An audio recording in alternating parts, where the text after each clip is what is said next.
Hello mga kaibigan! Welcome sa aking channel. Nandito na naman tayo sa video ni Boris Bactas at Yagmur Yüksel. Ang relasyon sa pagitan ng Turkish na aktor na si Boris Bactas at ang aktor na si Yagmur Yüksel ay naging paksa ng mga alingaw at haka-haka nitong mga nakaraang buwan.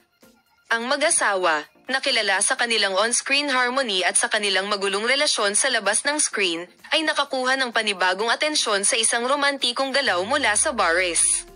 Lahat ay nagsimulang magtanong sa tanong na ito. Sinusubukan ba nilang iligtas ang kanilang relasyon? Pinag-usapan ni Boris Bakar at Yagmur Yüksel, na may relasyon sa mga ups and downs, ang tungkol sa tensyon sa kanilang relasyon. Ang panahon na sina Boris Bactas at Yagmur Yüksel ay naging isa sa mga pinakasikat na mag-asawa sa industriya ng entertainment ng Turkey. Ang kanilang relasyon ay naging kasing gulo ng madamdamin mula noong sila ay nagsimulang mag-date.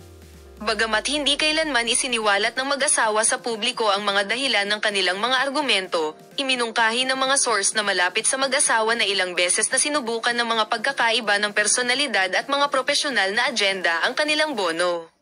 Ano ang palagay mo tungkol dito?